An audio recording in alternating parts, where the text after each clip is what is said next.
네, 장관님 수고 많으십니다. 무너진 3년 다시 세워가는 100일 차원에서 어제 관세 협상 좀 오해도 있고 다시 한번 좀 짚어서 정리를 해드리겠습니다. 윤석열 정부 주요 타임라인인데 대응 여기 보면은 2024년 3월달에 트럼프 후보, 24년 11월 25일 당선인, 그리고 당선되고 나서 계속 관세에 관해서 언급을 강하게 합니다.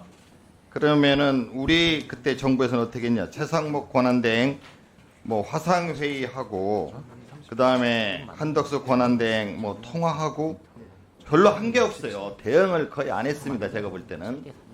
그러니까 트럼프 후보 당선인 때부터 이렇게 얘기를 하는데 그 당시 윤석열 정부에서는 내란 비상계엄만 생각했지 국가의 경제에 대해서는 거의 생각을 안 한 걸로 보여요. 그리고 나서 탄핵과 그 과정을 겪으면서도 이 한덕수 권한대행은 CCTV에 요즘 발표된 거 나온 거 보면은 한덕수 권한대행도 거의 내란 동조로 보이는데 자기 책임을 회피하는 그런 차원의 협상보다는 미국과의 협상보다는 수용 그리고 저자세 국익 훼손 그렇게 일관했다고 저는 봅니다. 그렇기 때문에 우리 당에서 그때 제1당 입장에서 국익을 위해서 함부로 쉽게 저자세로 협상을 수용하지 마라 이렇게 언급을 했던 건데요. 이때 우리 부총리 가시니까 뭐 보고를 받으셨을 거 아닙니까? 실질적으로 미국과의 협상 그리고 진전된 내용을 보고를 좀 받으셨습니까? 거의 뭐 안 받으셨죠? 내용이 없었죠. 그러니까 거의 손 놓고 있었던 거예요. 이렇게 중요한 문제를 윤석열 정부 그리고 탄핵 그 시기에 한덕수 권한대행 전부 내란과 관련되는 그런 일만 했지 전혀 국가의 이 중차대한 관세 협상은 손을 놓고 있었다. 그러다 보니까 우리 부총리께서 요즘에 힘들고 또 우리 이재명 대통령 6월 3일 취임하고 나서 2주밖에 안 됐는데 1박 3일로 G7 회의 갔다 온 거 아닙니까? 이렇게 어렵게 시작된 한미 관세 협상 반드시 성공시켜야 된다 이제 그렇게 생각을 합니다. 그래서 다시 제가 여쭤보는데 어떻게 부총님 내일 출발하십니까? 예, 내일 출발합니다. 내일 와싱턴으로요. 네네. 그 빈센트 장관하고는 어떻게 약속 좀 됐습니까? 아직 안 됐습니까? 지금 제가 국감 하느라고 지금 아직- 확인을 못 해봤는데 하여튼 어쨌거나 뭐 만나고 가서 만나시겠죠? 만나시겠죠. 네. 어제 이제 외교부 장관이 답변을 한 걸 뉴스 봤는데요. 3,500불이 뭐 전액 현금 뭐 일시 제공은 아니다라는 뭐 새로운 프로포절 제안이 미국에서 왔나 보죠. 예, 저 얘기라는 거는 저희들이 이제 계속 그러면 지금까지 3,500 전액 현금 아니다. 이거에도 의원님 굉장히 큰 진전이거든요. 그러면 어떻게 할 것이냐는 계속 왔다 갔다 거립니다. 실무적으로. 그런 과정을 이해가 그러니까 미국도 미국 입장을 네, 계속 하고 고수한 또, 건 아니고 네, 우리도 좀 또 양보하고 얘기하고, 네네. 우리도 또 이렇게 계속 네네, 절충해 나가는 네네, 관계다. 네. 이렇게 이해하면 되겠습니까? 예, 맞습니다. 그럼 이번에 이제 미국 가셔서 좀 성과가 있을 걸로 그래 봐야 되겠죠? 예, 일단 뭐 저도 또 배센터를 더 설득을 시키고 그러면 자 내려와라. 지금 저는 지금 저 얘기하고 싶은 게요. 미국이 돈이 중요한 게 아니다. 사업을 빨리 해야 된다. 이 얘기를 좀 하려고 합니다. 예, 잘 좀 하시고요. 네. 그리고 통화스와프 협상이 타결됐다고 그래서 그 자체가 답은 아니잖아요. 아닙니다. 아니죠. 네. 통화스와프 된다고 그래서 우리가 3,500억 불을 내놓을 수는 없죠. 그러니까 이 통화 수합이라는 게 어제 우리 박성훈 의원님도 질문한테 저한테 주신 것처럼 이게 길지 않습니다. 근데 저희들은 장기적으로 투자를 하고 단기적으로 받아봤자 저희들이 계속 이걸 또 미국한테 이렇게 하기 그렇죠. 때문에 그거는 필요 조건이라고 말씀드리는 그렇죠. 충분 게 조건 아닙니다. 예, 충분 조건이 예, 아닙니다. 예. 약간의 필요 조건이고 네. 그 마스가 프로젝트가 굉장히 대통령이랑 미국 워싱턴 갔을 때 언급이 많이 됐는데 그 마스가는 지금 계속 어떻게 진행이 되고 있습니까? 예, 그 부분에 대해서는 미국이 가장 관심을 가지는 부분이 마스가 같습니다. 왜냐 그러면은 미국의 이제 그 군함이라든지 항공모함을 건조한 게 상당히 오래되지 않았습니까? 그래서 하여튼 수요는 굉장히 있는 것 같습니다. 어쨌든 우리가 이 협상을 잘 타결하기 위해서는 마스가 네. 프로젝트를 잘 활용하는 네, 게 그렇습니다. 좋을 것 같습니다. 네. 미국까지서 잘 해주시고요. 네.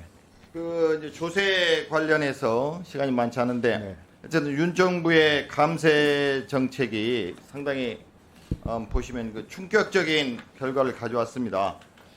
부자들만 이득 보는 종부세 감세, 대기업만 이득 보는 법인세 인하, 그리고 경제 효과가 거의 없는 그 경제 정책, 소득 불평등 심화를 가속시키는, 말하자면 건전재정, 뭐 경제 살리기 이런 걸 언급하면서 조세 말하자면 부자 감세를 했는데 효과는 전혀 없다. 저는 그렇게 생각을 합니다.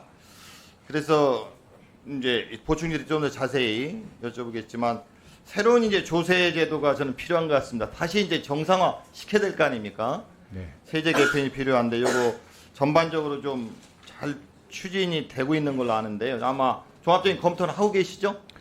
예, 뭐 저희들도 이 세제를 단편으로 보는 것도 중요하지만은 의원님 종합 말씀하신 전체적으로. 게 나온 것처럼 전체적으로 어떻게 가져갈 것이냐. 그랬을 때 이게 또 세입도 재정액도 또 어떤 그 역할도 중요하기 때문에 또 그렇죠. 그런 부분은 저희들도 감면해 줄 때는 감면해 주고 예. 또 받을 때는 받고 이렇게 해야지만 재정이 종합적으로 한번 쭉 네. 봐가지고요. 네네. 뭐 시간이 이제 올 연말까지는 안 되겠지만 내년에 네. 세제 개편은 낼 때는 그걸 다 담아서 좀 해주시고요. 네, 그런 검토를 좀 거치도록 예. 하겠습니다. 그리고 특히 제가 말씀드리고 싶은 것은 요새 부동산 시장이 좀 흔들리고 있어서 내일 뭐 정도에 발표된다고요? 예, 지금 뭐 그렇게 빨리 하려고 합니다. 예, 빨리 하는 네. 게 좀 안정시켜야 됩니다. 근데 저는 시장이 다 그렇겠지만 우리 뭐 장관님 잘 아시다시피 시장은 결국은 공급과 수요를 다 같이 조절해 나가야 되잖아요. 네. 그러니까 공급은 많이 짓고 수요는 뭐 이 대출이라든가 걸 억제도 해야 되겠지만 세금도 필요하다고 생각을 합니다. 그 양도소득세나 뭐 필요하면 종부세, 취득세, 재산세 좀 조정을 할 필요가 있고, 특히 이제 미국 관세하고도 연결되는데 국내 생산 촉진세, 이것도 이 기업이 관세 때문에 타격을 받는데 국내에서 생산을 할 때 좀 세액을 감면해 주면은 관세 때문에 타격받는 기업이 도움이 될 거 아닙니까? 네. 그래서 두 가지만 좀 답변을 해주죠. 부동산 시장 관련되는 세금 관계하고 국내 예, 지금 뭐 부동산 같은 경우는 저희들이 이것을 어떻게 부동산 관련 또는 전체적으로 세제 어떤 억능 부담 효율성을 위해서 하는 그런 큰 차원에서 저는 봐야 된다고 생각을 하고 있습니다. 그래서 그런 차원에서 이 부동산 단기적으로 부동산에 대해서 막 이렇게 하는 것보다는 그 큰 차원에서 어떤 저희 방향은 하여튼 저희들이 검토하겠다는 말씀을 드리겠고요.